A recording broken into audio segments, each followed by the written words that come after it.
Muchas gracias.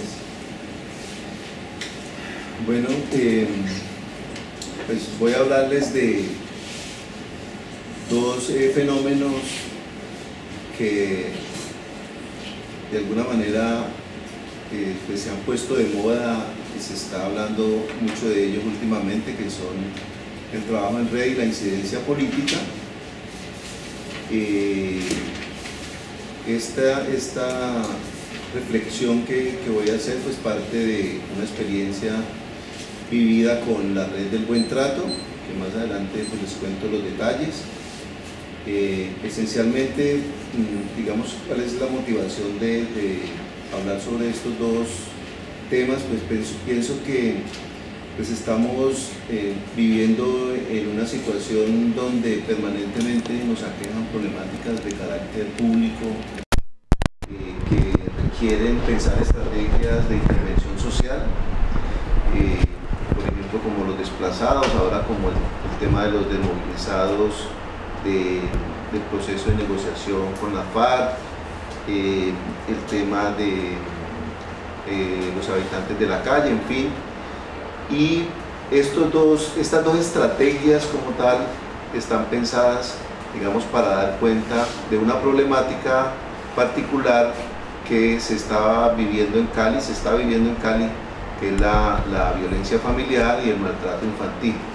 Entonces, las reflexiones que voy a hacer en esta sustentación pues se refieren a qué podemos aprender de la experiencia de la red del buen trato sobre estas dos grandes estrategias, o sea, sobre el trabajo en red y sobre la incidencia política. La red del buen trato de Cali es una organización social intersectorial que nació en 1996, básicamente con el liderazgo de la Secretaría de Salud y con apoyos del ICBF y de la Política Nacional de ASPAS que había en ese momento y del Ministerio de Salud, quienes a raíz de los convenios internacionales que ha firmado el gobierno colombiano alrededor del tema de la protección de los derechos de los niños en el 90, pues se empezaron a desarrollar estrategias en el país, en todo el país, acerca de la prevención y la atención del maltrato infantil y de la violencia familiar. Esta red empieza, como les digo, en 1996 con el liderazgo de la Secretaría de Salud y se empieza a desarrollar unas actividades que inicialmente se dieron en algunas comunas, digamos las más organizadas de Cali, pero que después se fue extendiendo a toda la ciudad. Y en el momento en que se hizo esta reflexión, que se ubica entre el año 1996 y el año 2012, que es el periodo, digamos, donde se hace esta reflexión, contaba con 22 redes locales, o sea, 20 comunas de Cali tenían una red local y habían 2 corregimientos de Cali que también contaban con la red local. Además de esas 22 redes locales que funcionaban en cada una de las comunas y corregimientos, pues estaba el comité coordinador. Había un comité de redes locales que era una reunión que se hacía con los representantes de esas 22 redes locales, y la red central, que era la reunión de las instituciones competentes en el tema. Entonces esta organización que se fue dando, no desde un comienzo, pero a medida que fue madurando la propuesta, se fue consolidando esta organización, y en el momento en que se hace la reflexión pues tiene como digamos, este esquema organizativo.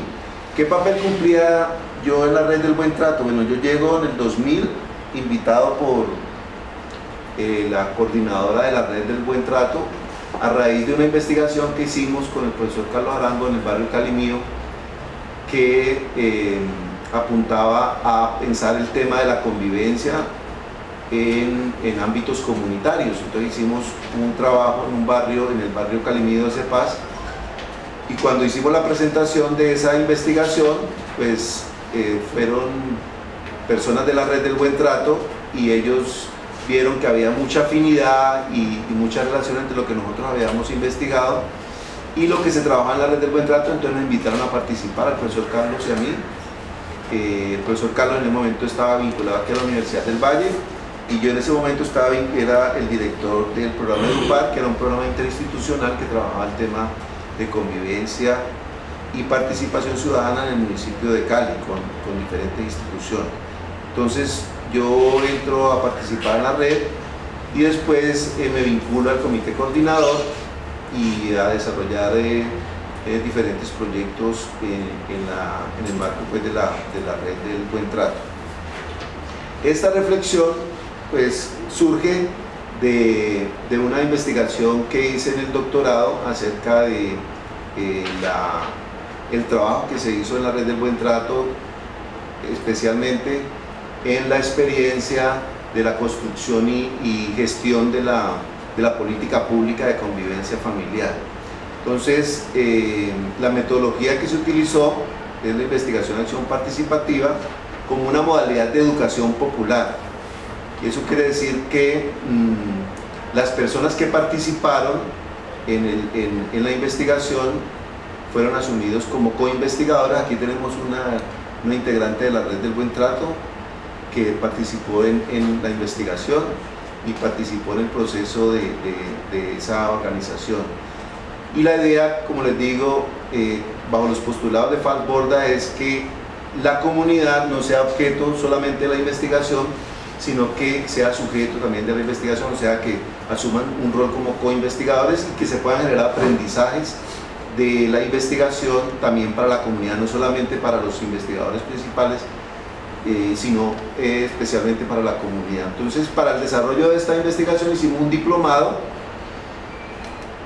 que surgió también como una propuesta de la misma red. O sea, la red en ese momento, cuando hicimos el diplomado en el 2010, ya la política pública llevaba 5 años de operación y de alguna manera se quería hacer una evaluación intermedia, porque la política estuvo pensada para 10 años. Entonces se quiso hacer una evaluación intermedia y, digamos, en la conversación, yo estaba en el doctorado y lo que hicimos fue un poco como juntar esos esfuerzos. Entonces la red necesitaba hacer una evaluación de lo que estaba pasando con la política pública y yo estaba interesado en hacer la investigación sobre el mismo tema. Entonces hicimos el diplomado y de alguna manera pues, intentamos resolver las dos necesidades, tanto de la red como la necesidad también de hacer la investigación para el doctorado. Ese diplomado duró 10 meses, entre marzo y diciembre del 2010, y teníamos precisamente aquí en este salón, teníamos reuniones quincenales. Entre esos 10 meses fueron más o menos como unas 20 sesiones donde participaron 33 integrantes de la red, 5 del comité coordinador y 28 representantes de las redes locales. El desarrollo de ese diplomado tuvo 5 etapas. Primero lo que hicimos fue hacer un macro relato de la experiencia, reconstruimos la historia de la red con los participantes, luego hicimos una caracterización de las prácticas de trabajo de la red. En la tercera fase fue un análisis crítico de la experiencia, luego unas propuestas de acción y finalmente una evaluación del proceso. Desde el punto de vista teórico, la reflexión y la investigación se orientaron por el enfoque psicosocial. O sea, pues el enfoque psicosocial lo que plantea es que, o estudia los fenómenos sociales y humanos a partir de la experiencia, el intercambio de experiencia entre sujetos situados históricamente, lo que Carlos Arango ha llamado la interexperiencia. Entonces ese es como el objeto de estudio del enfoque psicosocial, entendiendo como un concepto clave del enfoque el concepto de experiencia, entendido más como la experiencia personal como social, no como algo inherente al individuo, sino como la interiorización que hacen los individuos de las interacciones sociales, de las relaciones sociales. En este caso trabajamos 4 dimensiones. O sea, el enfoque psicosocial desde el enfoque psicosocial estudiamos la experiencia de la red del buen trato desde 4 dimensiones, que son las prácticas cotidianas, los saberes sociales, los vínculos afectivos y los contextos socioculturales. Y así ya voy a organizar la exposición a partir de estas 4 dimensiones. Pues las prácticas cotidianas entendidas como las formas las formas colectivas de hacer las cosas, en este caso de la red del buen trato. Ahí utilizamos a Berger y Luhmann. En cuanto a los saberes sociales, lo entendemos más como lo que la gente piensa sobre el mundo, las concepciones tanto racionales como imaginarias, creencias que tiene el grupo de personas frente a las prácticas, frente a sus vínculos, etc. La tercera dimensión entendida como la manera como las personas se relacionan con otros, y esto puede estar mediado por el poder o por el afecto. O sea, se pueden dar relaciones de sumisión, se pueden dar relaciones de sometimiento, pero también se pueden dar relaciones de apoyo, de solidaridad, de colaboración. Y la cuarta dimensión, los contextos socioculturales, entendidos más como campos semánticos que le otorgan significados a la experiencia de la gente. O sea, no tanto entendido como los espacios donde se lleva a cabo la experiencia, sino sobre todo como los ámbitos que dotan de sentido la experiencia de las personas. Y ahí utilizamos a Wolfenbrenner y al profesor Arango, que ha trabajado también el tema. En el tema de los vínculos trabajamos a Maturana también, a Humberto Maturana. Entonces este es nuestro mapa del marco teórico con que leemos la experiencia de la red del buen trato. Bueno, entonces, empezando por las prácticas cotidianas, lo que encontramos es que las prácticas cotidianas de la red, de manera muy, digamos, diría yo, muy avanzada, la red organizaba sus prácticas hacia afuera y hacia adentro. O sea, era una organización que se pensaba tanto lo que necesitaba hacer para intervenir la problemática, como lo que necesitaba hacer para fortalecerse internamente. Y digo avanzada porque regularmente las organizaciones comunitarias siempre se han pensado hacia afuera, siempre se han pensado en el hacer y siempre se han pensado en cómo intervenir las problemáticas, pero no se piensan en cómo fortalecer sus relaciones, en cómo fortalecer sus vínculos. Esa es una fortaleza que vamos a ir viendo que la red fue consolidando, y que, digamos, eso tiene unas justificaciones, unas influencias de actores claves en el proceso. Bueno, las prácticas formativas, pues hay algunos ejemplos que vale la pena resaltar. Por ejemplo, la red tenía un evento que se llamaba el Seminario de Autoformación, donde los integrantes de la red nos reuníamos para hablar sobre nuestras relaciones personales, sobre nuestros vínculos personales, sobre la forma como estamos siendo afectados, en el caso de los que tenían que atender casos de violencia familiar, cómo eso los afectaba de manera individual. Y entonces esos eran los temas que trabajamos en el seminario de autoformación. Invitábamos personas que apoyaban, digamos, como ese proceso de reflexión sobre nuestras prácticas y reflexión sobre nuestras vivencias, ¿no? Tenía que ver también con los talleres de autocuidado. La red era muy vigilante con eso, o sea, que esos cuidadores que teníamos, esos agentes comunitarios que atendían mujeres que habían sido maltratadas o violadas, pues necesitaban también cuidado de ellos como agentes de cambio, ¿no? Entonces esos talleres se encaminaban hacia ese objetivo. Y una acción clave que llegó a armar todo este engranaje de la red fueron unos líderes que se formaron inicialmente, líderes afectivos, y unas promotoras de convivencia familiar, en la cual, para el caso de Cali, Edupar y FUNOV jugaron un papel importante, porque fueron quienes inicialmente formaron a estos líderes afectivos y promotores de convivencia familiar. Aun cuando hay que decir también que la idea de esta formación proviene, o sea, como esto era un movimiento a nivel nacional y era el ministerio, digamos, el que estaba como impulsando este tipo de procesos, una digamos, de los trabajos que incidió en esta en particular formación fueron las políticas de cultura ciudadana de la primera alcaldía de Mocus y la Asociación Afecto de Bogotá, de la psiquiatra María Isabel Cuadros, que digamos que crearon como este tipo de formación muy encaminado hacia el crecimiento personal, hacia el autodesarrollo. Entonces, digamos que ahí fueron dos actores claves en estas prácticas formativas.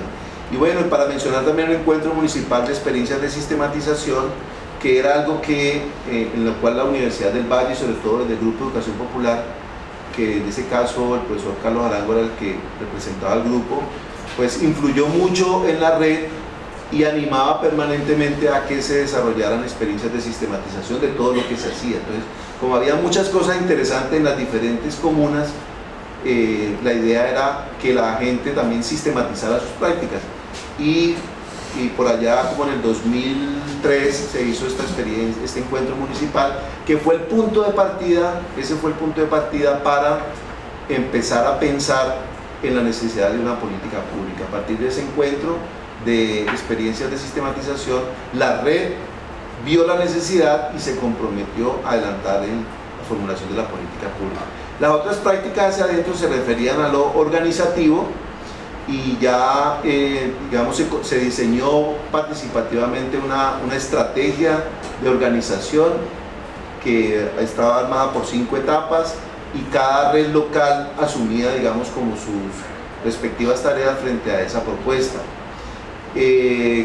Bueno, como les dije ya anteriormente, en ese momento se llegaron a consolidar 22 redes en la ciudad y se fortaleció la red central. Y hay otras 2 actividades para mencionar, como las carpas itinerantes, que consisten en unas actividades que desarrollan las redes locales, donde invitan a la comunidad del sector para que conozcan cuáles son los servicios que ofrecen las instituciones que trabajan en el tema de violencia familiar. Lo invitan al ICBF, a los juzgados de familia, a la fiscalía, a las casas de justicia y la comunidad, digamos, que hace una ronda por las diferentes toldas de las instituciones y las instituciones comentan, digamos, cuál es el trabajo que hacen y en casos particulares, cuando la comunidad plantea alguna necesidad, pues ellos dan respuesta como a esas necesidades, ¿no? Bueno, y las prácticas hacia afuera estaban pensadas más hacia la intervención, o sea, cómo afectar la problemática, y hacia las prácticas políticas, cómo incidir en digamos, cómo ubicar el tema en la agenda pública del municipio para que las instituciones se comprometieran, para que el presupuesto pues se asignara debidamente a las estrategias que estaban planteadas. Entre las prácticas de intervención, pues sobresale una que fue la que dio inicio a la red del buen trato, que fueron las jornadas de vacunación simbólica. En eso tuvo mucho que ver, como les decía, la propuesta de Mocus en Bogotá y la propuesta de la Asociación Afecto, que eran unas jornadas muy simples, o sea, invitaban a la gente de la comunidad y con unos goteros, y a veces era con agua, con algún líquido, los vacunaban contra la violencia y la gente hacía un pacto. O sea, si yo iba como padre de familia, yo decía, no, yo vengo porque yo soy muy agresivo con mis hijos, o porque yo a veces trato mal a mi esposa, entonces me aplicaban la vacuna y yo hacía un pacto como ciudadano de decir, bueno, voy a tratar de reflexionar más en el momento en que soy violento y voy a tratar de asistir a talleres. Bueno, era más como una cosa simbólica, ¿no? Y eso sirvió mucho porque muchos líderes se entusiasmaron con la propuesta y empezaron a llegar y a fortalecer las redes locales, ¿no? Bueno, el Observatorio de Violencia, que en ese momento operó de manera muy importante, o sea, porque no era un observatorio que simplemente sacaba reportes y que simplemente medía los casos de violencia familiar, sino que además de hacer ese trabajo epidemiológico, lo discutía con las comunidades. Entonces sacaban unos mapas por comunas, entonces qué tal comuna ha presentado mayores casos de violencia contra la niñez, en tales comunas hay más violencia contra los niños, y lo discutía con las redes, y las redes de alguna manera desarrollaban sus planes de acción a partir de esos diagnósticos. Entonces era un trabajo muy participativo de ese observatorio, ¿no? Bueno, eso está ligado con los diagnósticos participativos, el tema también del acompañamiento comunitario. Todos estos líderes y lideresas y promotoras de convivencia que fueron formados,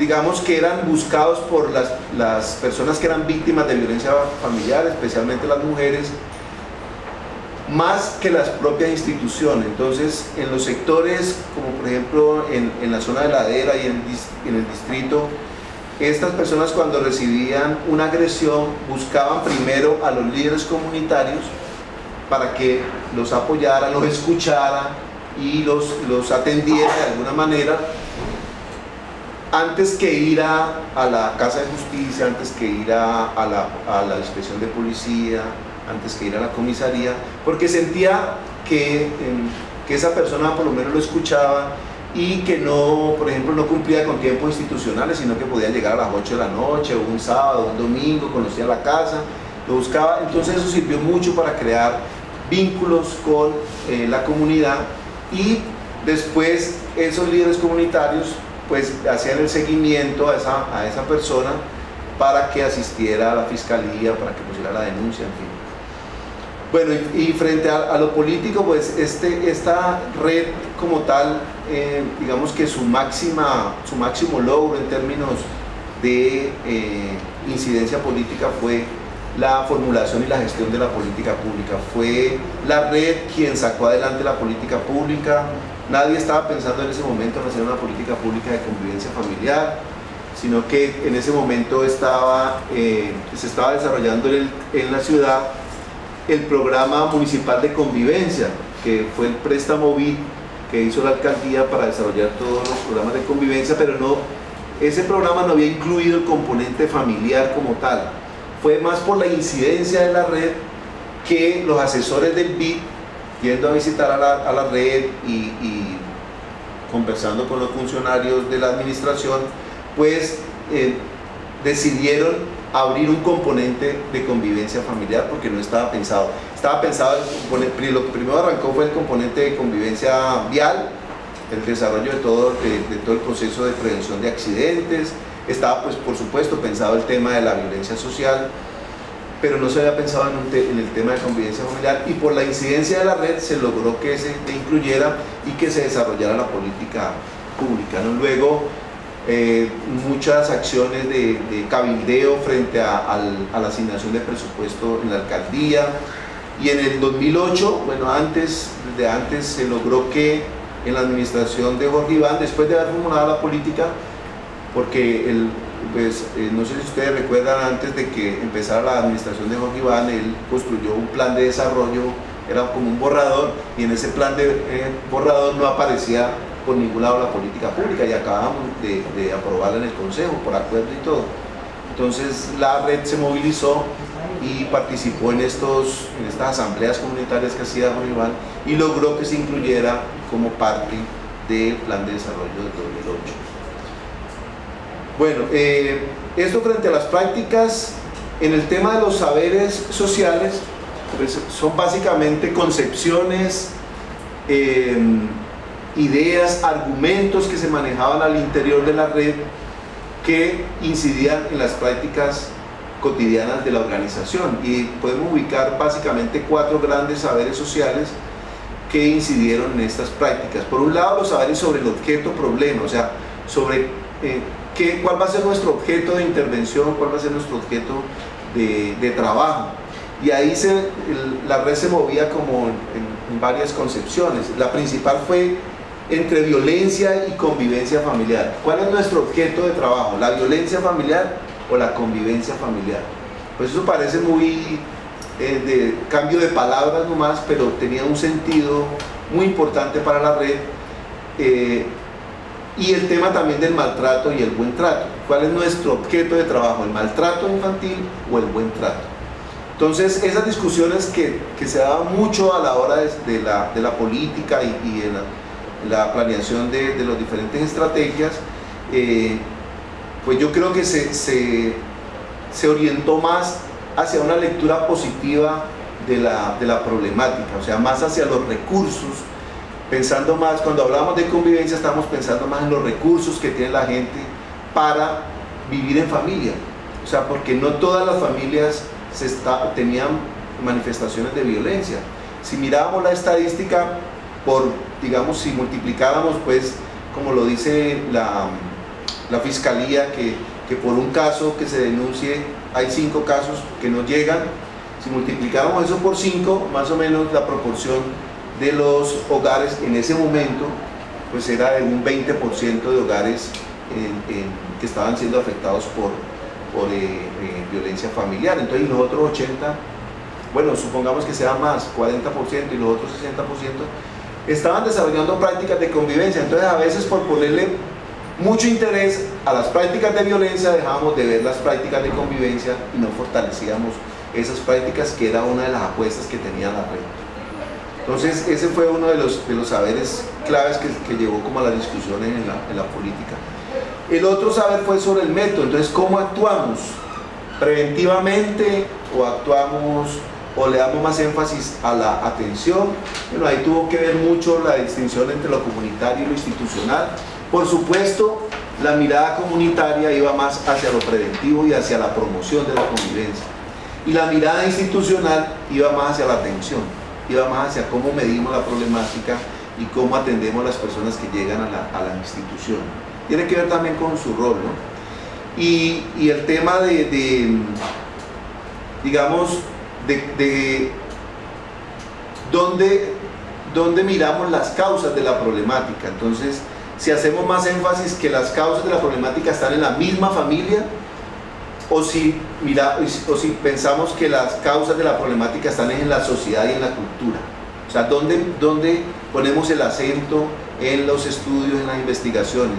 Entonces, decimos que el mismo hecho del término violencia intrafamiliar nos llevaba a pensar de que la violencia era solamente de la familia, o sea, que se producía en la familia y se generaba en la familia y no nos permitía ver hacia factores culturales y hacia factores sociales. Entonces, eran el tipo de discusiones que incidían mucho en la toma de decisiones de la red.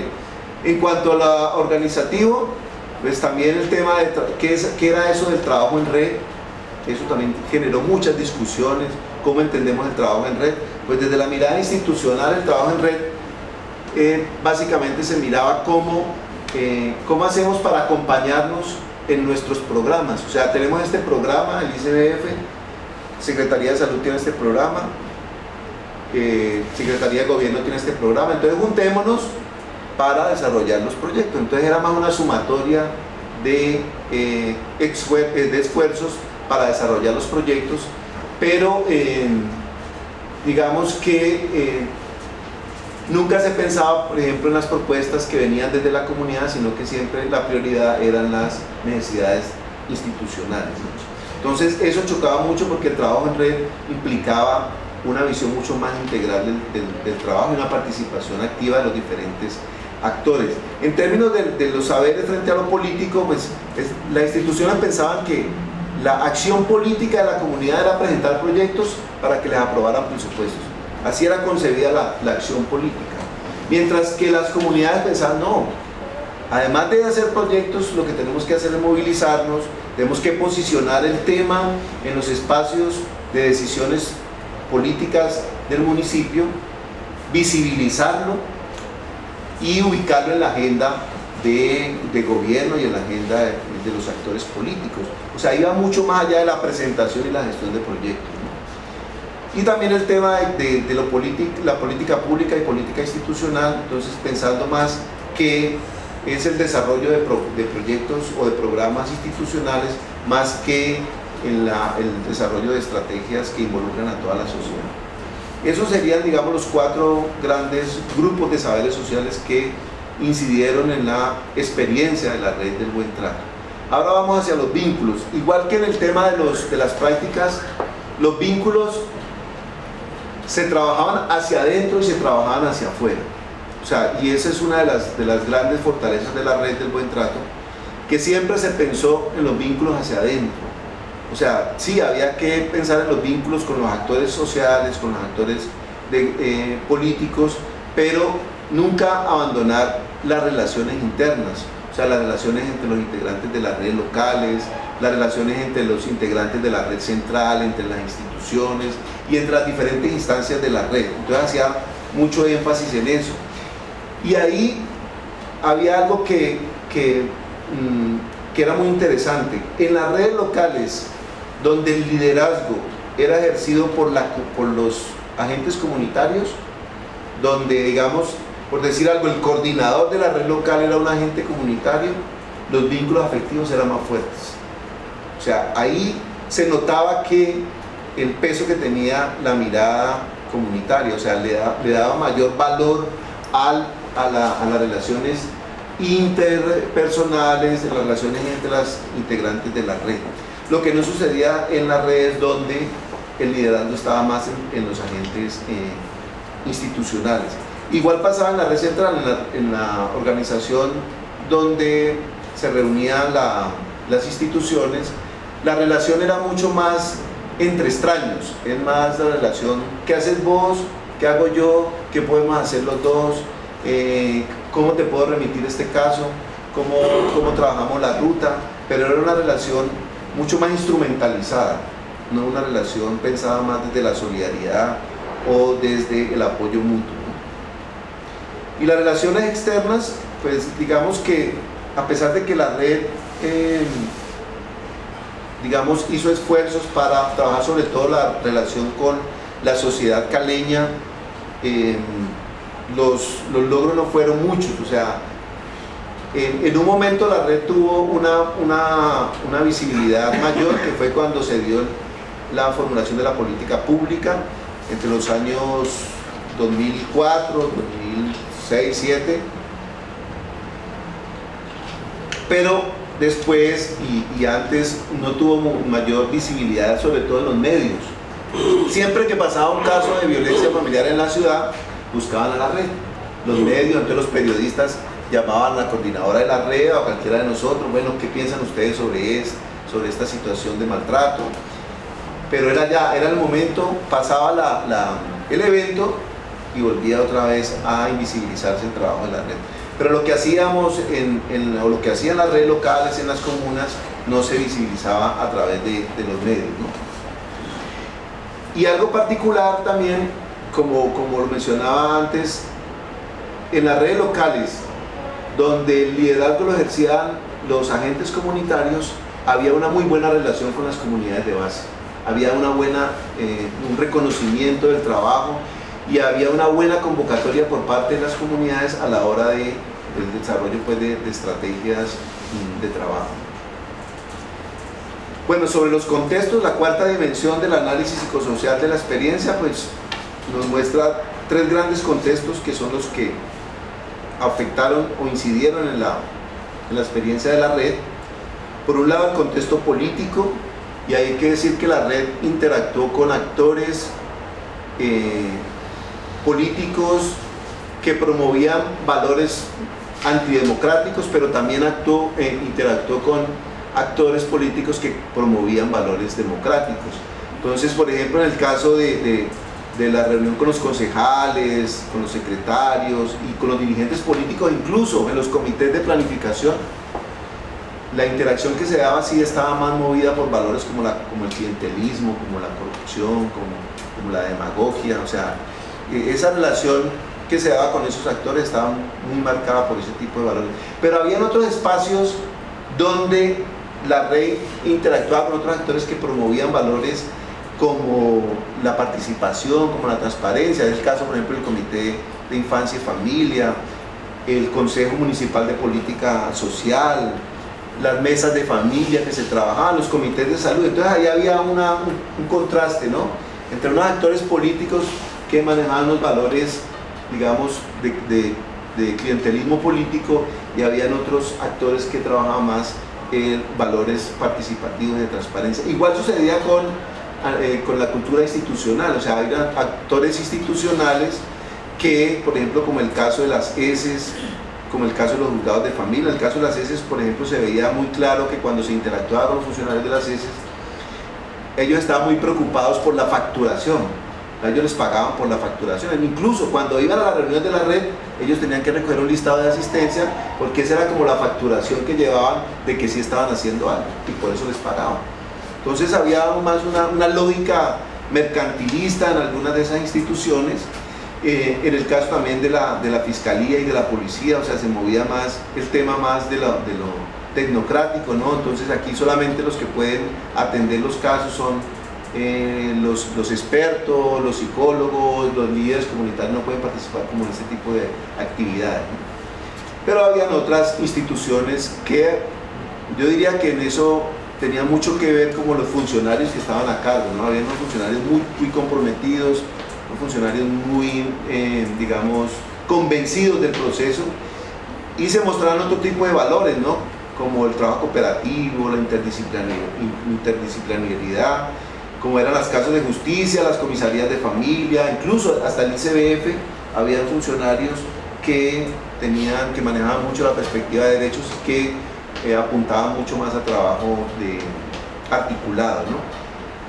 Y en cuanto a la cultura familiar, porque todos éramos integrantes de familia, o sea, aunque éramos los que eran líderes comunitarios, líderes institucionales, profesionales, en fin, directivos, todos formamos parte de familias, y digamos de alguna manera traíamos esa cultura familiar a las reuniones de la red, y ahí se veía esa confrontación, ¿no? Y actores claves como por ejemplo las iglesias católicas y las iglesias protestantes, que ya cuando estuvimos discutiendo de lleno las causas, y cuando estuvimos discutiendo de lleno cuáles eran las prioridades que íbamos a tomar en la política pública, aparecieron estas posiciones, ¿no? Muy de defender la familia patriarcal, muy de defender el machismo, muy de defender la posición privilegiada del hombre sobre la mujer, y lo planteaban abiertamente en la reunión. Por otro lado, habían personas que manejaban mucho más, porque los procesos formativos, también por su desarrollo personal, más la visión de la familia democrática, más la visión de la familia como un espacio de respeto a los derechos humanos. Entonces había ese contraste. 4 dimensiones, que es lo que nos permitía un poco hacer el análisis psicosocial de la experiencia de la red del buen trato, y digamos tratando de sacar como en limpio lo que podíamos aprender de la experiencia de la red del buen trato. Pues encontramos unos conceptos claves que trabaja Fernández Cristier, que habla de los procesos de ideologización y los procesos de politización. Estos conceptos nos sirvieron mucho para entender muchas de las cosas que se dieron en la experiencia, entendiendo pues por procesos de ideologización desde Fernández Cristier como todos aquellos esfuerzos encaminados a que lo privado no se haga público, a que no conversemos sobre nuestras cosas personales, y a que en la medida en que no lo hagamos público, pues la ideología mantiene su poder sobre ese tipo de creencias o sobre ese tipo de concepciones, ¿no? Y por el contrario, los procesos de politización, que apuntan es básicamente a volver público lo privado, a que los temas, por ejemplo, como en el caso de la violencia familiar, puedan ser tratados en espacios comunitarios, puedan ser reconocidos por instancias públicas, y que en últimas actuar políticamente, para el caso de Fernández Cristier, pues sería ensanchar la intersubjetividad, o sea, hacer público lo que es privado. Y esos conceptos aplicaban mucho para el tema que nos compete en este análisis, ¿no? El tema de la violencia familiar. Entonces habían como encontramos tres grandes pilares que sustentaban estos procesos de ideologización. Uno fue la concepción tecnocrática de la política pública. A pesar de que la política pública se formuló bajo unos criterios participativos, incluyentes, pluralistas, a la hora de la implementación, o sea, cuando ya estaba formulada la política, entonces, bueno, ¿cómo lo vamos a implementar? ¿Cómo vamos a desarrollar las acciones? Aparecía la visión tecnocrática, ¿no? Esto definitivamente solamente lo pueden hacer los expertos, los profesionales. O sea, que los agentes comunitarios no tenían mucho que ver a la hora de actuar frente a la problemática. Entonces, todo lo que habíamos hecho en la formulación, donde tratábamos de tener una mirada integral sobre la problemática, pues se desvirtuaba con esta concepción, ¿no? Las instituciones manejaban esta mirada de que solamente la atención, por ejemplo, en los casos de violencia familiar, fuera manejada por especialistas y por expertos, pues, en el tema. El otro asunto, el otro pilar fue una instrumentalización de las prácticas de trabajo en red. Básicamente, lo que se dio en algunas situaciones es que muchas instituciones, tratando de desarrollar sus programas, tratando de desarrollar sus indicadores,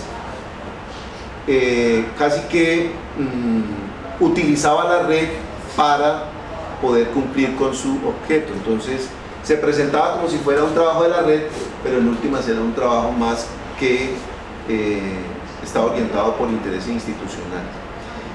Y el tema de la institucionalización de la atención a la convivencia familiar, o sea, como les decía ahora, no se podía concebir de que los casos de maltrato, los casos de violencia familiar pudieran ser por lo menos canalizados o podrían ser acompañados por agentes comunitarios.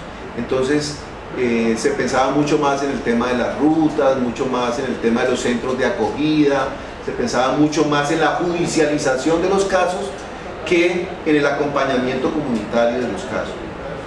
Pero así simultáneamente habían también, digamos, fuerzas que llevaban más a politizar la experiencia desde el punto de vista de Fernández Cristier. El uno era que asumir la convivencia familiar más como un asunto de la vida cotidiana. O sea, cuando ya lo volvemos un asunto de la vida cotidiana, lo sacamos del privilegio de ser estudiado por los especialistas. Como ya es vida cotidiana, ya todos podemos hablar sobre ella, ya todos podemos pensar cómo actuar frente a ella, y no solamente los expertos. El tema también de las relaciones de interioridad en el caso del trabajo en red, o sea, de cómo los vínculos, la fortaleza de los vínculos del trabajo de la red llevaban a que se pudiera sacar adelante este tipo de iniciativas, digamos, que no iban acompasadas con los criterios más hegemónicos, ¿no? Entonces la fuerza misma de la red hacía que, por ejemplo, las cartas itinerantes, los procesos de movilización se sacaran adelante y no, digamos, no sucumbieran, pues, ante esa hegemonía de la mirada institucional.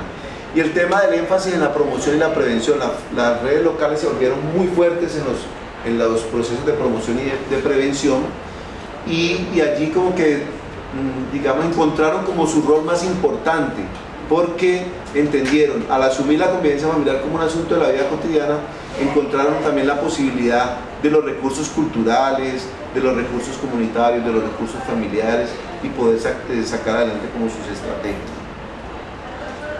Bueno, ya hablando sobre los hallazgos del trabajo en red, nuestros dos grandes temas que tenemos para esta sustentación, pues uno de los hallazgos tiene que ver sobre el concepto de red. Creo que la experiencia de la red nos enseña que un concepto, no digamos el único ni el verdadero, por llamar así, sino un concepto muy delimitado sobre lo que se puede entender como red. La red funcionó como una organización que no era estática, o sea, entraba y salía gente, no era la junta de acción comunal, ¿no?, que siempre estaban los mismos con las mismas, sino que en la red y en las mismas redes locales siempre entraba y salía gente, o sea, nunca teníamos un número de personas permanente, sino que podría llegar una persona que en ese momento necesitaba apoyo de la red y a los 8 días no estar en la red. Entonces esa dinámica, esa apertura que tenía la red lo hace le marca como una connotación especial. Y el tema de lo jerárquico, ¿no? Ahí no habían jefes, no habían autoridades, o sea, cualquiera de los integrantes de la red podría asumir una función de coordinación y de liderazgo en algunos de los momentos de actuación de la red. Y respondía más al liderazgo situacional, entonces había un momento en que se necesitaba la actuación de la red y de acuerdo como a las fortalezas personales, como a las fortalezas institucionales, se asumía el liderazgo y eso llevaba a que la red respondiera más como a ese tipo de líder, ¿no? Y bueno, lo que ya he dicho, la combinación de las acciones hacia adentro y hacia afuera. Por ese lado, el concepto de red. Lo otro, el sentido de lo comunitario, que es una de las claves, digamos, para entender lo que es la experiencia de la red, porque lo comunitario le asignó a la experiencia de la red, digamos, una particularidad. El tema de la priorización de los vínculos y del trabajo solidario. De alguna manera antes se pensaba que las organizaciones comunitarias, cuando uno trabajaba en una organización comunitaria, cuando desarrollaba un proceso de intervención social, había que poner entre paréntesis la subjetividad y los vínculos. O sea, casi que uno no debía de incluir la subjetividad y sus vínculos afectivos en las organizaciones comunitarias. La red planteó lo contrario. Aquí sí cabe la subjetividad y aquí sí caben los vínculos. Y este es un espacio donde no necesitamos dejar por fuera la subjetividad ni dejar por fuera nuestros vínculos afectivos. Entonces, esa apertura, digamos, del sentido de lo comunitario fue muy importante. El trabajo sobre problemas concretos y sobre acciones prácticas. O sea, en la comunidad se trabaja desde el sentido común y se trabaja desde el practicismo. Y eso hace que las redes locales que tenían liderazgo comunitario, digamos, tuvieran mucha fortaleza en lo operativo. El otro tema, pues, es la lógica que se maneja de integralidad sobre la realidad. Ustedes saben que a veces desde la academia y desde las instituciones lo que hacemos es fragmentar la realidad, y es que para poderla estudiar, y lo que hacemos es que la terminamos separando. En la lógica comunitaria lo que hace es más bien integrar esa realidad y pensar estrategias, digamos, desde una perspectiva más holística, ¿no? El otro hallazgo clave es la prioridad por lo local. O sea, las dinámicas locales le imprimían a la experiencia de la red una forma de trabajo, digamos, muy centrada en la realidad de las problemáticas. O sea, el hecho de que los representantes de las redes locales vinieran a la red central y trajeran digamos, sus percepciones y trajeran sus inquietudes, hacía que la red no se pensara tanto desde unas dinámicas centrales, desde unas dinámicas más institucionales, sino que tuviera en cuenta esas realidades locales, y que eso de alguna manera generó mayor creatividad y generó mayor pertinencia, sobre todo a la hora de la actuación. El acercamiento mismo, lo local más que lo central, permite que la articulación entre las instituciones y la comunidad. Cuando las reuniones se hacían en la Secretaría de Salud era más difícil porque pues había más una orientación institucional y había más, digamos, como la característica de los funcionarios institucionales. Pero cuando las reuniones se hacían en las redes locales, eso permitía que las instituciones se acercaran mucho más a las comunidades. Eso digamos que es una de las características básicas. El otro tema es que permite que se articulen los objetivos de los diferentes actores. O sea, es más participativo el ambiente, es más solidario el ambiente, y eso hace que los objetivos de los diferentes actores puedan ser tenidos en cuenta y se trabajan más por objetivos comunes que por objetivos particulares. El último punto de los hallazgos sobre el trabajo en la red, pues tiene que ver más con la concepción integral de lo que se entendía por trabajo en red, ¿no? Entonces aquí viene el tema de que en algunas de las reuniones decíamos que el trabajo en red es como la vida misma, que si nosotros nos dedicamos solamente al hacer y al pensar y nos olvidamos del ser y el estar, pues terminamos por hacer nuestra vida orientada más por proyectos de otros, por intereses de otros, y a ser más instrumentalizados por otros. Eso pasaba también con la red. O sea, la red podría articular en algunos momentos esa posibilidad de verse como una estrategia de trabajo, pero en otros momentos como un espacio de encuentro, y no lo limitaba. la red no limitaba a que eso se pudiera convertir en un espacio de encuentro o a que se pudiera convertir también en una estrategia de acción política. Entonces, digamos, esa concepción integral de la red le dio mucha fortaleza y nos permite pensar, por ejemplo, en casos de otras redes, digamos, la necesidad de tener en cuenta estas dimensiones, ¿no? Sobre la incidencia política, pues el tema también de la integralidad, o sea, así como se hacía incidencia política hacia afuera, también era necesario hacer incidencia política hacia adentro. O sea, eso siempre, ese ir hacia el exterior y volver hacia el interior era una dinámica que permanentemente la red estuvo trabajando, y en eso también se incluyó la incidencia política. Y se trató de articular las diferentes miradas, ¿no? Lo gubernamental estaba mirando la política pública más como la orientación para tomar medidas frente a la problemática. Las instituciones estaban pensando más en la política pública como un instrumento para articular esfuerzos, y la ciudadanía estaba mirando la política pública mucho más como una posibilidad de participar, de tener injerencia en los asuntos públicos de la ciudad y que pudiera atenderse una problemática como la violencia familiar. Asimismo, como en el trabajo en red, también el tema de la incidencia política estuvo muy condicionada por el tipo de vínculos que se daban al interior de las diferentes organizaciones. Y en el caso, por ejemplo, de las redes que tenían mayores fortalezas en sus vínculos afectivos, tenían mayores posibilidades de hacer incidencia política, tanto en sus comunidades como a nivel municipal. Eso de alguna manera lo habíamos previsto en una investigación anterior que habíamos hecho con el profesor Carlos, de cómo la participación está ligada a la convivencia, o sea, que el tipo de participación que desarrolla una organización depende del tipo de vínculos que establecen entre sus integrantes.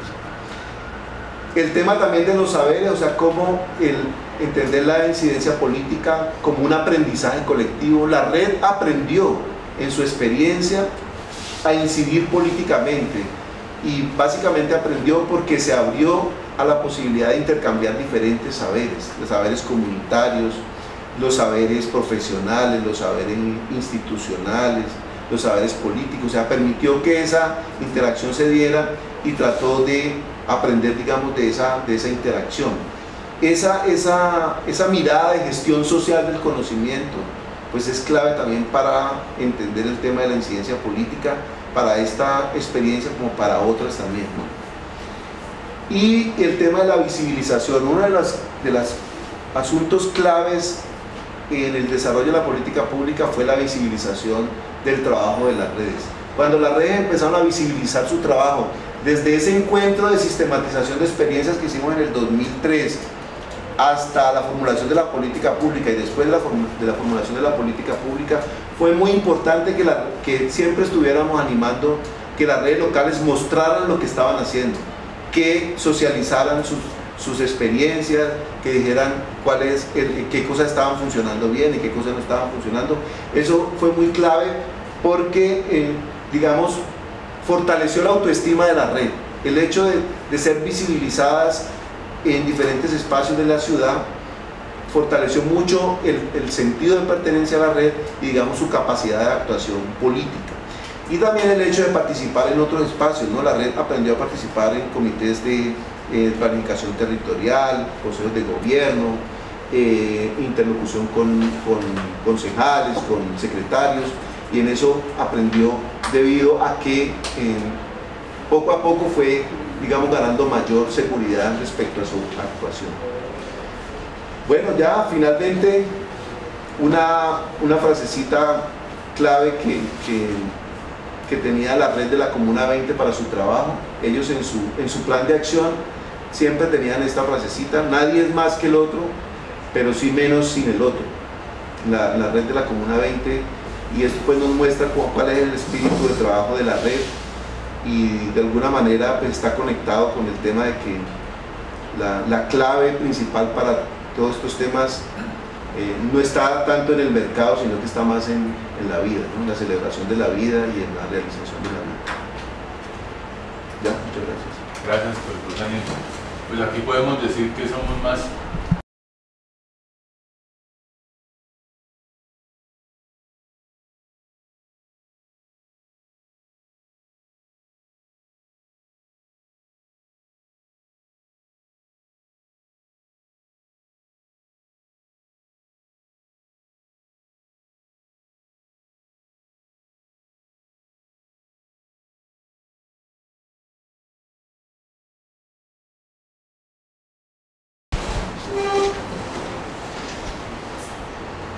voy a permitirme leer las anotaciones, los apuntes que he hecho al trabajo que nos presenta Daniel. Espero no ser muy extenso y ojalá lo más claro posible. Bueno, en primer lugar quiero agradecer la invitación que se me hizo para comentar el presente trabajo titulado Trabajo en Red e Incidencia Política, la experiencia de la Red del Buen Trato de Cali, que presenta el profesor Daniel Campo Sierra del Instituto de Educación y Pedagogía. Como es sabido, cuando se asume este tipo de tareas, el insumo principal en el que se fundamentan los comentarios que se hacen es el texto escrito que el autor presenta. Texto que en el presente caso se apoya en una larga participación por parte del autor en un trabajo colectivo desarrollado en la ciudad por iniciativa de diferentes funcionarios institucionales desde el año 1996, la Red del Buen Trato. Es esta organización colectiva la que el profesor Daniel Campo analiza en su escrito, con unas consideraciones en las que se enfatizan dos conceptos, el concepto de red y el de incidencia política. Lo que presento a continuación son algunos comentarios que surgen de una lectura juiciosa del documento y que espero puedan dar pie por lo menos a una conversación con el profesor Daniel y con los asistentes a este evento. Quiero iniciar felicitando al profesor Daniel por este interesante texto. Después de leerlo y releerlo, queda una grata sensación de tener entre manos un trabajo bastante sugerente sobre diferentes tópicos que articulan el trabajo comunitario, la acción institucional, la incidencia política y la política pública en torno al tema de la convivencia familiar local. Y esta reflexión se hace más valiosa porque se basa en la participación del autor en la conformación de la Red del Buen Trato. Estamos, por lo tanto, frente a la labor de un analista social, quien a partir de su participación en la realidad social, analiza lo sucedido para significarlo y encontrar nuevos aprendizajes.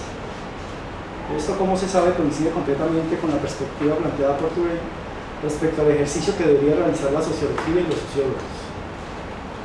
El texto presentado por el profesor Daniel está organizado en 3 largos apartados titulados Acciones y prácticas del trabajo en red, la relación entre prácticas y saberes sociales y la incidencia política como experiencia de trabajo en red, con sus diferentes subapartados. En esta organización textual se van desarrollando los argumentos con detenimiento. En lo que sigue me voy a detener a comentar algunas de las afirmaciones que hace el autor en ellos y a explicitar los interrogantes que me suscitan los mismos. Después de presentar brevemente los comienzos de la Red del Buen Trato, el profesor Daniel dice que esta va a tener 2 grandes acciones.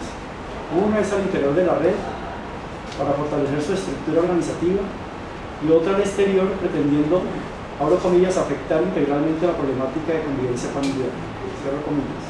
Es un poco lo que acabamos de ver en la presentación que hizo el profesor.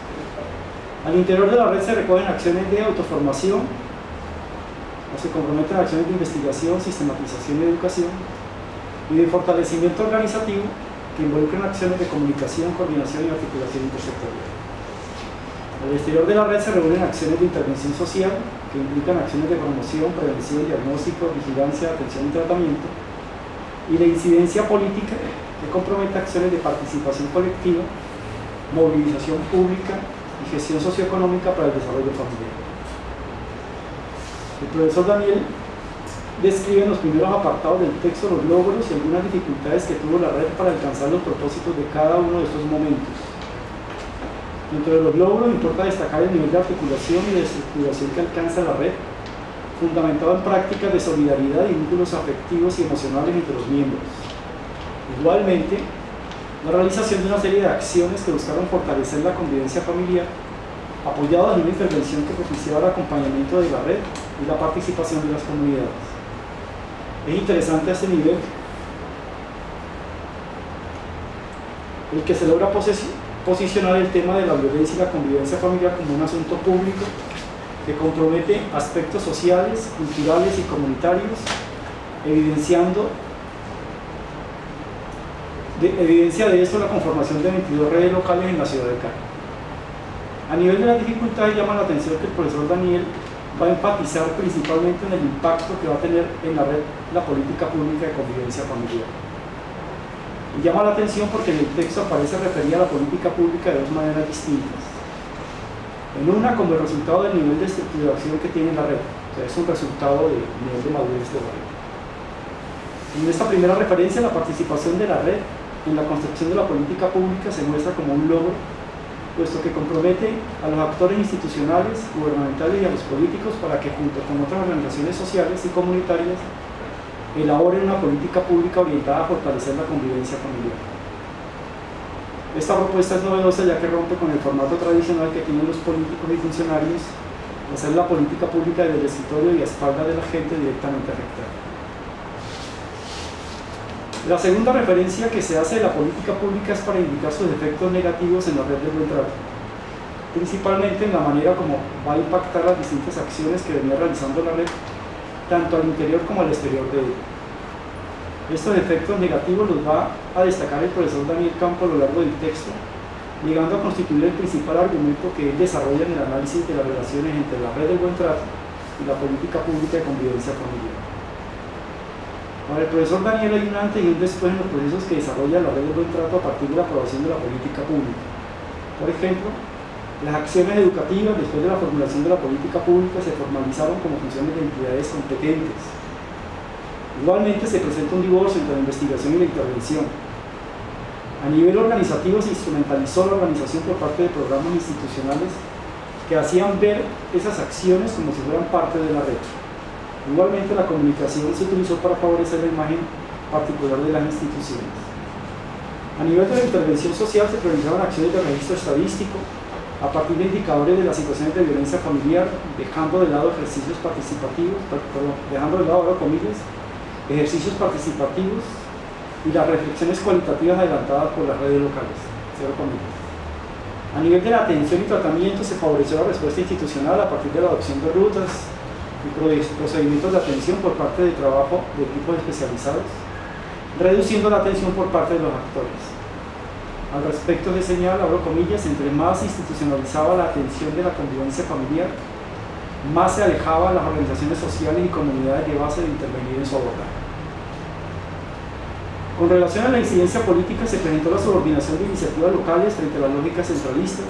Igualmente el mejoramiento socioeconómico se asumió como labor de instancias gubernamentales de orden nacional, excluyendo la red de su gestión. En el análisis que hace el autor destaca que los universos simbólicos que hacen presencia en la experiencia de la política pública se inscriben en tres ámbitos socioculturales con las siguientes tensiones. En la cultura política se oponían las posturas orientadas por la corrupción, el clientelismo y las lógicas burocráticas frente a los que defendían la transparencia, la participación ciudadana, la inclusión social y el pluralismo democrático. En la cultura institucional se oponían las posiciones tecnocráticas, unidisciplinares, el liderazgo protagónico frente a las fuerzas que favorecían el trabajo en red, la interdisciplinaridad, la intersectorialidad y el desarrollo humano. En la cultura familiar se oponía a la visión de familia como propiedad privada del jefe de la casa frente al ideal democrático que asumía la familia como un grupo de personas que compartían un proyecto común y respetaban el ejercicio de los derechos humanos.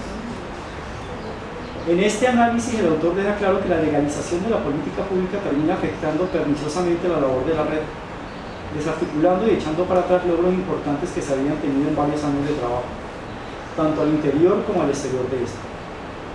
Sin embargo, a pesar del análisis ofrecido, quedan varios interrogantes que el documento no aclara y que pueden posibilitar otras interpretaciones de lo descrito en él. A continuación paso a detallarlos. Primero, los efectos que tuvo la política pública en la red de buen trato se asumen como consecuencia de unos universos simbólicos encarnados en una cultura política clientelista y legalista que amaña contratos, que se contrapone a una cultura de la red fundamentada al interior de ella en el encuentro solidario, los vínculos afectivos y emocionales entre los miembros, y al exterior en la participación directa de la red con la comunidad y la atención de la convivencia familiar.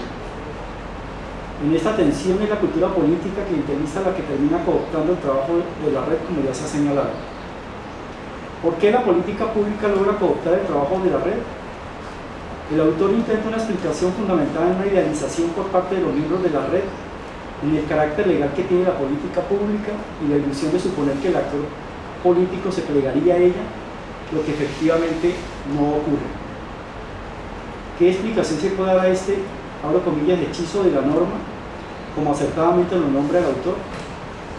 Considero que este asunto requiere un mayor análisis que permita entender por qué se presentó este fenómeno de idealización de la política pública por parte de los miembros de la red. Segundo, pero también en esta explicación se está dejando de lado la red misma, puesto que la asume exclusivamente como víctima de las maquinaciones politiqueras de los funcionarios y políticos de turno. En el documento no se hace el análisis de otros mecanismos que desde la misma red hayan podido facilitar el trabajo de cooptación de la política pública. Y considero que en parte no se hace porque la red se asume como un actor transparente en sus intereses, sin intenciones distintas a las fijadas por la colectividad, articulados por vínculos afectivos y emocionales, y que funciona sin mayores tensiones al interior. Esta, entre comillas, idealización de la red creo que termina por invisibilizarla para el análisis sin permitir identificar la función que ella pudo haber cumplido frente al ejercicio de cooptación que el profesor Daniel le da a la política pública. Un aspecto que habría que interrogar es la presencia entre los miembros de la red de los mismos universos simbólicos que define la cultura política entre los funcionarios gubernamentales y políticos de turno. Tercero, en relación con lo anterior, en el documento hace falta una descripción de los distintos miembros que componen la red.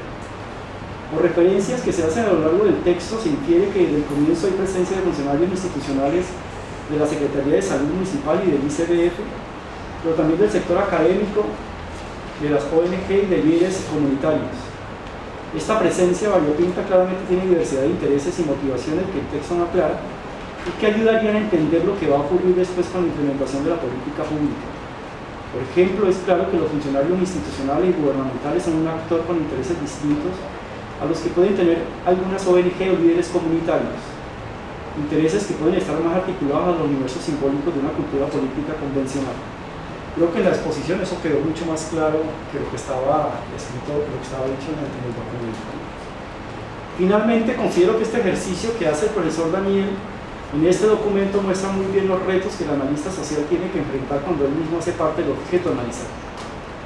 Tomar una prudente distancia para identificar en el proceso vivido en la red del buen trato los aciertos y los errores cometidos requiere reconocer eso que Gastón Bachelard denominaba los obstáculos epistemológicos que pueden atravesarse en el conocimiento de la realidad analizada.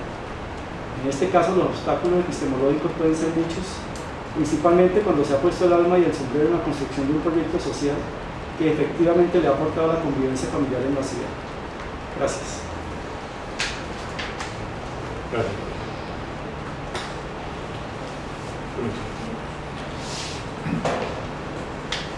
Buenas tardes.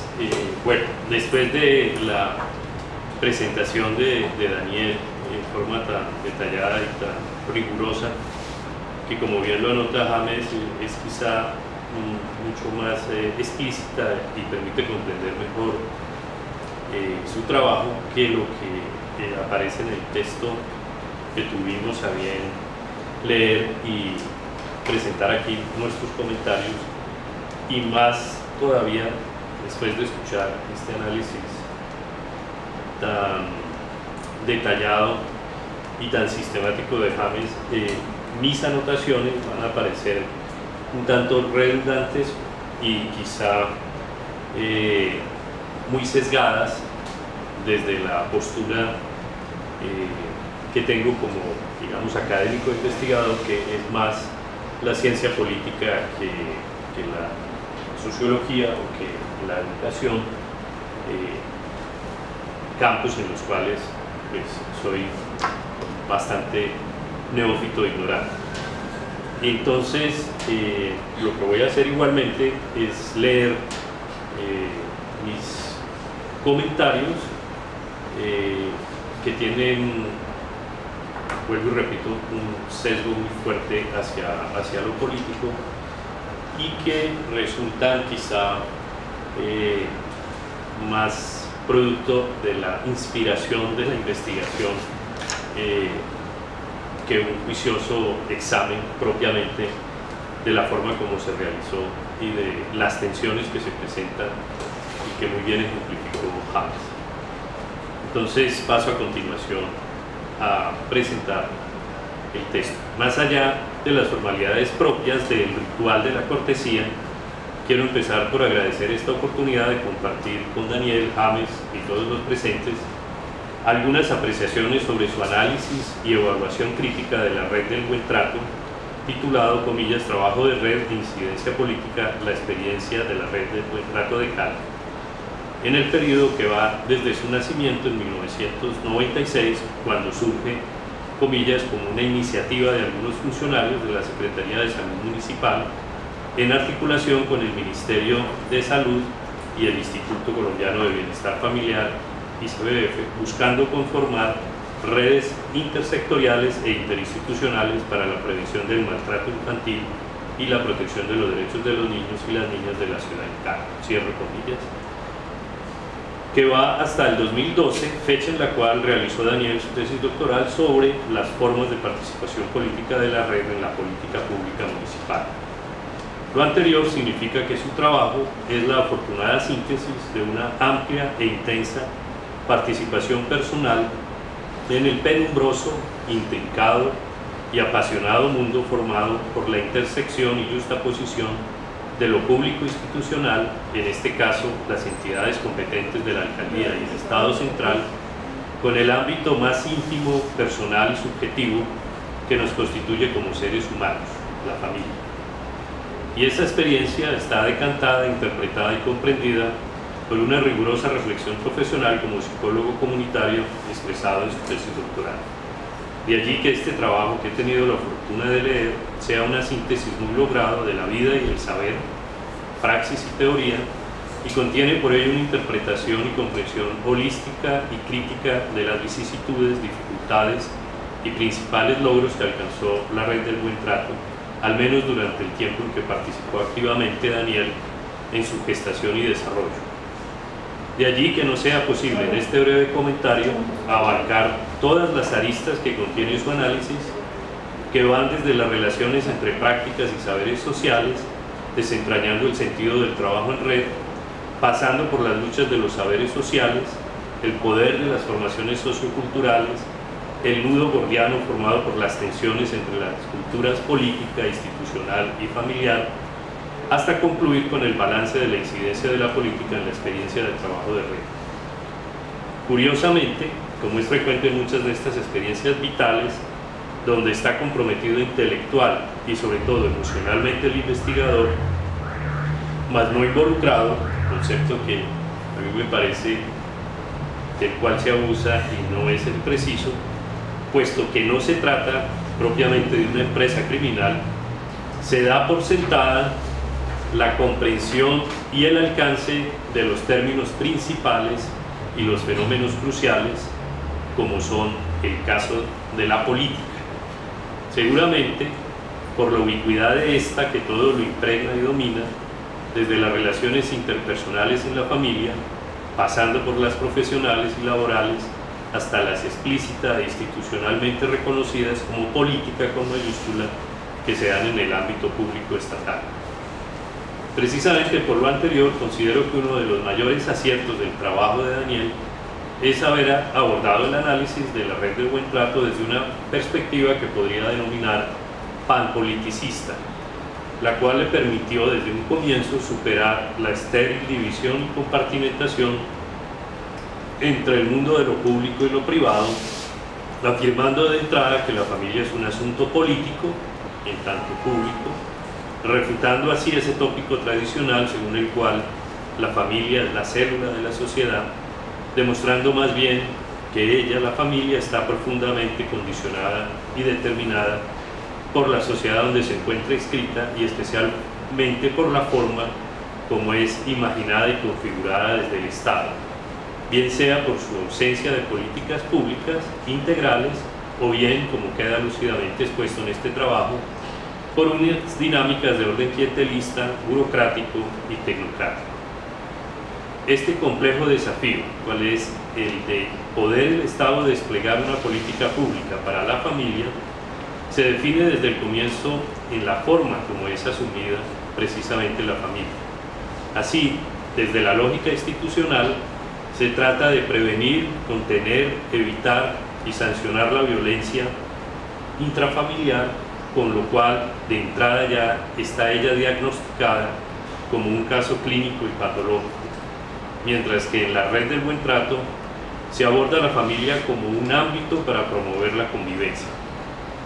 Y ese matiz aparentemente insignificante contiene ya toda una concepción del poder que va a condicionar y determinar las tensiones al interior de la red y el mayor o menor acierto de la política pública.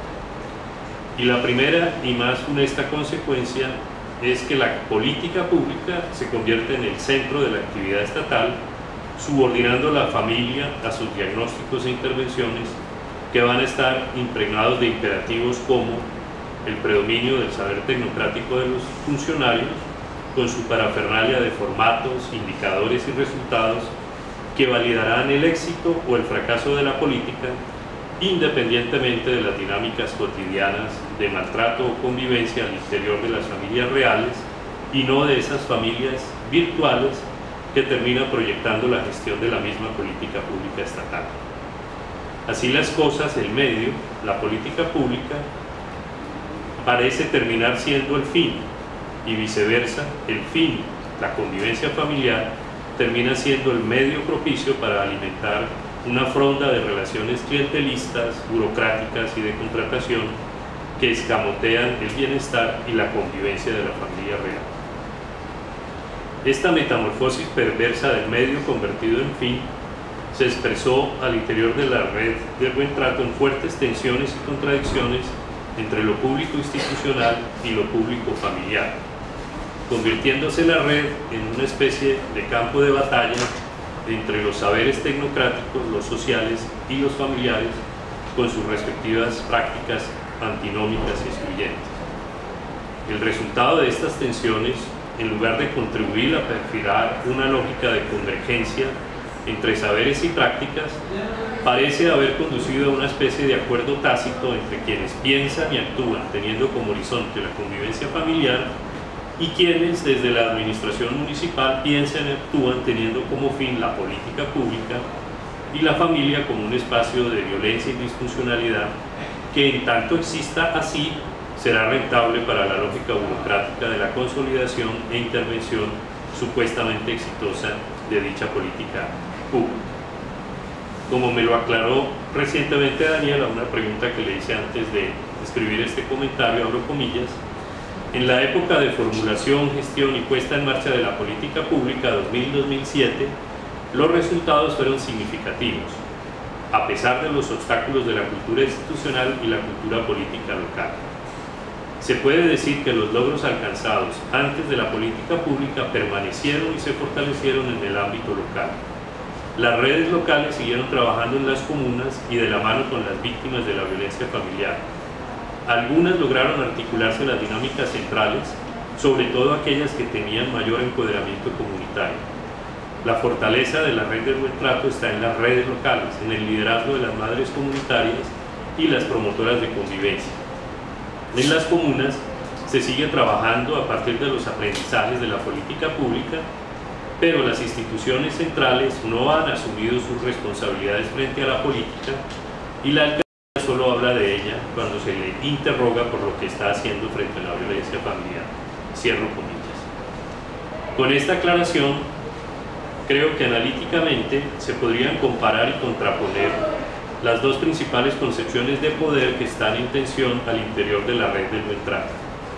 De un lado, la concepción institucional expresada en la política pública, cuya lógica es la del cumplimiento de metas e indicadores de disminución de la violencia intrafamiliar, sin deparar que ella obedece en muchas ocasiones a la incidencia determinante de la violencia estructural del desempleo y la marginalidad social, sumada a la violencia cultural y simbólica del machismo, del paterfamilias, y del otro lado está la concepción del poder de la red, surgida de las relaciones interpersonales entre los miembros de las familias, los profesionales, las ONGs y los ciudadanos comprometidos con la promoción de la convivencia, que bien podría denominarse un poder civil o comunitario en tensión permanente con el poder institucional. Ese poder civil y comunitario es definido de manera magistral por Hannah Arendt así, abro comillas: el poder solo es realidad donde la palabra y acto no se han separado, donde las palabras no están vacías y los actos no son brutales, donde las palabras no se emplean para velar intenciones, sino para descubrir realidades, y los actos no se usan para violar y destruir, sino para establecer relaciones y crear nuevas realidades.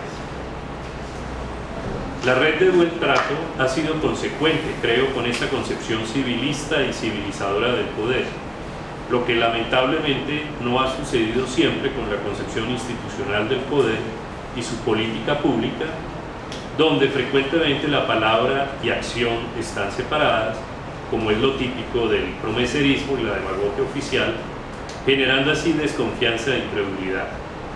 En ocasiones los actos oficiales son brutales, desde su simbolismo en la expresión violencia intrafamiliar, como en el tratamiento judicial y punitivo de la misma. Por el contrario, en la red de Buen Trato las palabras suelen utilizarse para descubrir realidades, como el machismo y el sexismo, y no para velar intenciones, que es lo típico de la ideologización patriarcal, siempre esgrimiendo que sus actuaciones prohibitivas, represivas y violentas son, por comillas, el bien de los hijos y las mujeres, que mañana agradecerán, comillas, su mano firme y corazón grande, cierro comillas, en la crianza. O como canta Serrat, el pueblo blanco, comillas, ese hombre fuerte para ser su señor y tierno para el amor, cierro comillas, en el imaginario femenino de la esposa hogareña, dócil y sumisa. Así también en la red del Buen Trato los actos se promueven para, comillas, establecer relaciones y crear nuevas realidades, evitando al máximo que los actos, entre comillas, sean para violar y destruir, cierro comillas, como suele expresarse en la mayoría de los casos el poder machista y patriarcal. El corolario de este poder civil es que promueve la confianza al interior de la red de Buen Trato como su principal capital social y político, a la vez que contribuye a la redefinición de las identidades de los miembros en la familia, dignificando la autonomía y vida de cada uno de ellos. En palabras de otra sabia mujer, Marguerite Yourcenar, se trataría de contribuir a que las identidades femeninas y masculinas se enriquezcan mutuamente, pues, abro comillas, hay virtudes específicamente femeninas que las feministas pretenden desdeñar, lo que por otra parte no significa que hayan sido siempre atributo de todas las mujeres, como la dulzura, la bondad, la finura, la delicadeza, virtudes tan importantes que un hombre que no poseyera por lo menos una pequeña parte de ellas sería un bruto y no un hombre. Hay virtudes llamadas masculinas, entre comillas, lo que tampoco significa que todos los hombres las posean: coraje, resistencia, energía física, control de sí. Y la mujer que no detenta una parte de ellas no es más que un trapo, por no decir un guiñapo. Me gustaría que esas virtudes complementarias sirvieran para el bien de todos, pero suprimir las diferencias que existen entre los sexos por variables y fluidas que puedan ser estas diferencias sociales y psicológicas me parece deplorable, como todo lo que empuja al género humano en nuestro tiempo a una lúgubre uniformidad. Cierro comillas. Por último, quisiera referirme a una relación de pareja esquiva y compleja como pocas, la existente entre el amor y el poder político, que a su vez parecen incompatibles, especialmente en nuestra cultura política que asigna a este último, es decir, al poder, una dimensión autoritaria y represiva, confinando el amor al ámbito de lo privado e interpersonal entre paréntesis, en la familia, y la política a lo público y social en el Estado. Pero todos sabemos, y el trabajo de Daniel lo demuestra en forma impecable, que el poder político es ubicuo y permea todos los espacios, y como lo demostraría Foucault en su magna obra, también recorre capilarmente y penetra todos los intersticios de nuestra sensibilidad y cuerpo, porque como lo dice el refrán popular, querer es poder. Y una de las personas que quizá mejor comprendió y vivió esa difícil relación fue Martin Luther King en su lucha contra el racismo y por la justicia, cuando en un discurso pronunciado en Londres en 1964, antes de ir a recibir su premio Nobel de Paz, definiendo en qué consistía la no violencia como expresión de poder, la expresó así, abro comillas: la filosofía de la no violencia está diciendo que el fin ya existe en los medios. Los medios expresan el ideal en el desarrollo y en el final del proceso. Entonces, a través de la historia, vemos que no se puede llegar a fines morales con medios inmorales. De alguna manera, debemos llegar a un punto en el que sintamos la necesidad de coherencia entre los fines y los medios, por así decirlo. Y esto es algo fundamental en la filosofía de la no violencia en su máxima expresión. Nos da una forma y un método de lucha que dice que se puede llegar a fines morales a través de medios morales. También dice que es posible luchar contra un sistema perverso e injusto con todas nuestras fuerzas y con todo nuestro corazón, e incluso odiar ese sistema injusto y aún así mantener una actitud activa de buena voluntad y comprensión, e incluso amor hacia quienes ejecutan este sistema malvado. Este es el aspecto más incomprendido de la no violencia. Aquí es donde quienes quieren seguir el método de la no violencia nos tratan muy mal a quienes hablamos de amor. Pero yo aún sigo creyendo en esto, porque aún estoy convencido de que el amor es lo que hace que el mundo gire y que de alguna manera este tipo de amor puede ser una fuerza poderosa para el cambio social. No estoy hablando de un amor débil. Esto no tiene que ver con tonterías emocionales. No estoy hablando de un atributo sentimental. No estoy hablando de una actitud cariñosa. Sería absurdo que instara a la gente oprimida a amar a sus violentos opresores en un sentido afectivo. Nunca he aconsejado eso. Cuando Jesús dijo amar a vuestros enemigos, me alegra que no dijera sentir agrado por vuestros enemigos. Hay gente por la que es bastante difícil sentir agrado, pero el amor es mayor que el agrado. El amor es la buena voluntad comprensiva, creativa, redentora hacia todos los hombres. Los teólogos han hablado de este tipo de amor con la palabra griega ágape, que es una especie de amor rebosante que no busca nada a cambio. Y cuando lo desarrollamos, nos eleva a la persona, a la capacidad de amar a la persona que realiza malas acciones, aunque odiemos las acciones que la persona realiza. Y yo creo que esto es posible. Los psiquiatras nos dicen que el odio es una fuerza peligrosa, no solo para quien recibe el odio, sino también para quien odia. Muchas de las cosas extrañas que suceden en el subconsciente, muchos de los conflictos internos tienen sus raíces en el odio. Y por eso dice, comillas, ama o muere. Es por este motivo que Erich Fromm ha escrito un libro titulado El arte de amar, en el que sostiene que el amor es la fuerza suprema unificadora de la vida. Por eso es maravilloso tener un método de lucha que nos permite enfrentar la segregación y enfrentar el colonialismo con todas nuestras fuerzas, pero sin odiar a los responsables de estos sistemas injustos. Y creo firmemente que es a través de esta poderosa acción no violenta, a través de este tipo de amor organizado en acciones multitudinarias, que vamos a ser capaces de transformar las ruidosas discordias de nuestra nación y el mundo en una hermosa sinfonía de hermandad. Ciertamente este es el gran desafío que tenemos ante nosotros. Creo que la no violencia puede funcionar no solo en la situación que existe en nuestro país, que entre otras ahora con el señor Trump parece retrotraerse a esa época, no solo en el magnífico ejemplo que nos ha dado la India, expresada en el maravilloso trabajo de Mahatma Gandhi, sino que también creo que puede funcionar de maneras y en circunstancias que no hemos visto ni usado hasta ahora. Hasta aquí la larga cita del discurso de Martin Luther King.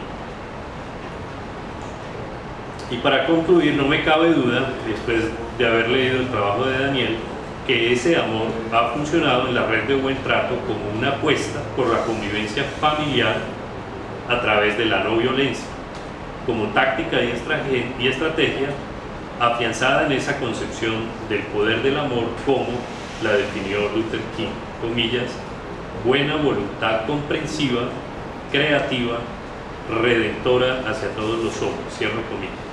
Y obviamente agregaríamos protectora y promotora de la dignidad y autonomía de mujeres, niños y hombres que conformamos la familia humana. Gracias.